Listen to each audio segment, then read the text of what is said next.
ಎಲ್ಲ ಸಂಗತಿಗಳನ್ನು ಹೇಳುವಂಥದ್ದು ಪವನ್ ಎದುರುಗಡೆಗೆ ಹೇಳುವಂಥ ಸಂದರ್ಭದಲ್ಲಿ ಪವಿತ್ರ ಗೌಡ ಇನ್ನೊಂದು ಮಾತು ಹೇಳಿರ್ತಾರೆ, ಅಪ್ಪಿ ತಪ್ಪಿ ದರ್ಶನ ಗೊತ್ತಾಗಬಾರ್ದು ಅಂತ. ಆದರೆ ಆದದ್ದೇ ಬೇರೆ. ಯಾಕಂದರೆ ಪವನ್ ದರ್ಶನ್ ಎದುರುಗಡೆ ಎಲ್ಲವನ್ನೂ ಕೂಡ ಹೇಳ್ತಾನೆ. ಪವನ್ ಕೂಡ ಇದಕ್ಕೆ ಕಾರಣ. ಪವನ್ ಮನೆಯಲ್ಲಿ ಮಹಾಜರು ಮಾಡ್ತಾ ಇದ್ದಾರೆ. ಅವನ ಮನೆಯಲ್ಲೇನೇ ದುಡ್ಡು ಸಿಕ್ಕಿದ್ದು. ಬನಶಂಕರಿ 6th ಸ್ಟೇಜಲ್ಲಿದೆ ಅವ್ರ ಮನೆ. ಇಬ್ಬರು ಆರೋಪಿಗಳನ್ನು ಕರ್ಕೊಂಡ್ಬಂದು ಪೊಲೀಸರು ಮಹಾಜರು ಮಾಡ್ತಾ ಇದ್ದಾರೆ. A1 ಪವಿತ್ರ, A2 ದರ್ಶನ್, A3 ಇದೇ ಪವನ್. ಬನಶಂಕರಿಯ ಅವರ ಮನೆಗೆ ಕರ್ಕೊಂಡ್ಬಂದು ಪೊಲೀಸರು ಮಹಾಜರು ಮಾಡ್ತಾ ಇದ್ದಾರೆ. ಇಬ್ಬರನ್ನ ಕರ್ಕೊಂಡ್ಬಂದಿದ್ದಾರೆ, ನಾವು ತೋರಿಸ್ತಾ ಇದ್ದೀವಿ. A3 ಪವನ್ ಇವನೇ ನೋಡಿ.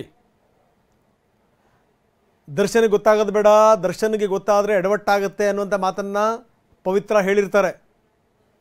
ಆದರೆ ಇವನು ಯಾವುದೋ ದೊಡ್ಡಸ್ಕಿಗೆ ಹೋಗಿ ಹೇಳಿಬಿಡ್ತಾನೆ. ಅದಾದಮೇಲಿಂದ ಎಲ್ಲ ಎಡವಟ್ಟುಗಳಾಗ್ತವೆ. ಬನ್ನಿ, ನಮ್ಮ ಪ್ರತಿನಿಧಿ ಶಿವಪ್ರಸಾದ್ ನಮ್ಮ ಜೊತೆಗೆ ಈಗ ನೇರ ಸಂಪರ್ಕದಲ್ಲಿದ್ದಾರೆ. ಪವನ್ ಮನೆಯ ಮುಂಭಾಗದಲ್ಲೇ ಇದ್ದಾರೆ ನಮ್ಮ ಪ್ರತಿನಿಧಿ ಶಿವಪ್ರಸಾದ್. ನಾವು ನೋಡ್ತಾ ಇದ್ದೀವಿ ಏನು ಅಂತಂದರೆ, ಈಗ ಪವನ್ A3 ಅಂದರೆ 3ನೇ ಆರೋಪಿ.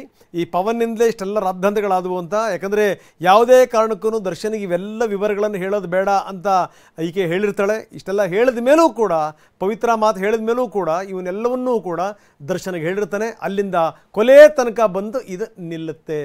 ಈಗ ಅವ್ರ ಮನೆ ಹತ್ತಿರ ಇದ್ದಾರೆ. ಈಗ ಪೊಲೀಸರು ಕರ್ಕೊಂಡು ಹೋಗಿದ್ದಾರೆ, ಮಹಾಜರು ಮಾಡ್ತಾ ಇದ್ದಾರೆ.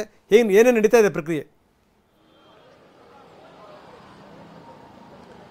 ಖಂಡಿತ ರಂಗನಾಥ್, ಇಡೀ ಪ್ರಕರಣವನ್ನು ಗಮನಿಸೋದಾದ್ರೆ ಉಗ್ರನ್ನ ಕತ್ತರಿಸೋದಕ್ಕೆ ಕೊಡ್ಲಿಯನ್ನೇ ತೆಗೆದುಕೊಂಡ್ರು ಅನ್ನೋ ಒಂದು ಮಾತನ್ನ ನೆನಪಿಸಬಹುದಾಗಿದೆ. ಈ ಒಂದು ಇಡೀ ದೃಶ್ಯಾವಳಿಗಳನ್ನು ಗಮನಿಸೋದಾದ್ರೆ ಇಡೀ ಪ್ರಕರಣದ ಉದ್ದಕ್ಕೂ ಕೂಡ ಪ್ರಮುಖ ಪಾತ್ರವನ್ನು ವಹಿಸಿರ್ತಕ್ಕಂಥದ್ದು ಅಂದ್ರೆ ಪವನ್ A3 ಆರೋಪಿ ಆಗಿರ್ತಕ್ಕಂಥ ಈ ಪವನ್ ಸಣ್ಣ ವಿಚಾರವನ್ನ, ಕ್ಷುಲ್ಲಕ ವಿಚಾರವನ್ನ ದರ್ಶನ್ವರೆಗೂ ಕೂಡ ತೆಗೆದುಕೊಂಡು ಹೋಗಿ ಈ ಒಂದು ರಾದ್ಧಾಂತಕ್ಕೆ ಕಾರಣ ಆಗಿರ್ತಕ್ಕಂಥದ್ದು, ಒಬ್ಬ ವ್ಯಕ್ತಿಯ ಕೊಲೆಗೆ ಕಾರಣ ಆಗಿರ್ತಕ್ಕಂಥ ಘಟನೆ ನಡೆಯೋದಕ್ಕೆ ಪ್ರಮುಖ ಪಾತ್ರವನ್ನು ವಹಿಸಿದ್ದಾನೆ ಅಂತ ಹೇಳ್ಬೋದು. ಇಡೀ ಪ್ರಕರಣಕ್ಕೆ ಸಂಬಂಧಪಟ್ಟಂತೆ ಪವನ್ ಪಾತ್ರ ಮಹತ್ವದ್ದಾಗಿರ್ತಕ್ಕಂಥದ್ದು. ಈ ಹಿನ್ನೆಲೆಯಲ್ಲಿ ಈಗಾಗಲೇ ಆರೋಪಿಯನ್ನು ಕರೆದೊಯ್ದು ಮನೆಯ ಬಳಿ ಅಂದರೆ ಬನಶಂಕರಿ 6ನೇ ಹಂತದಲ್ಲಿರ್ತಕ್ಕಂಥ ಪವನ್ ಮನೆಯ ಬಳಿ ಈಗಾಗಲೇ ಮಹಜರು ಪ್ರಕ್ರಿಯೆಯನ್ನು ಪೊಲೀಸರು ನಡೆಸಿದ್ದಾರೆ. ತನಿಖೆಯ ಭಾಗವಾಗಿ ಈ ಹಿನ್ನೆಲೆಯಲ್ಲಿ ಈಗಾಗಲೇ ಮಹಜರು ಪ್ರಕ್ರಿಯೆಯನ್ನು ನಡೆಸಿರ್ತಕ್ಕಂಥದ್ದು ಪೊಲೀಸರು. ರಂಗನಾಥ್, ನಾವು ನೋಡ್ತಾ ಇದ್ದೀವಿ, ನಾವು ನೇರ ದೃಶ್ಯಾವಳಿಗಳನ್ನು ನಾವು ನೋಡ್ತಾ ಇದ್ದೀವಿ. ಪವನ್ ನಿವಾಸದಲ್ಲಿ ಯಾವ ರೀತಿ ಮಹಾಜರಾಗ್ತಾ ಇದೆ ಅಂತ ಇದಕ್ಕೆ ಸಂಬಂಧಪಟ್ಟಂಗೆ ನಮ್ಮ ಪ್ರತಿನಿಧಿ ಶಿವಪ್ರಸಾದ್ ಕೂಡ ವಿವರಗಳನ್ನು ಕೊಡ್ತಾ ಇದ್ರು.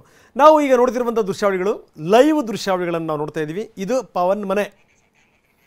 ಪವನ್ ಮನೆಯಲ್ಲಿ ಈಗ ಮಹಾಜರು ನಡೀತಾ ಇದೆ.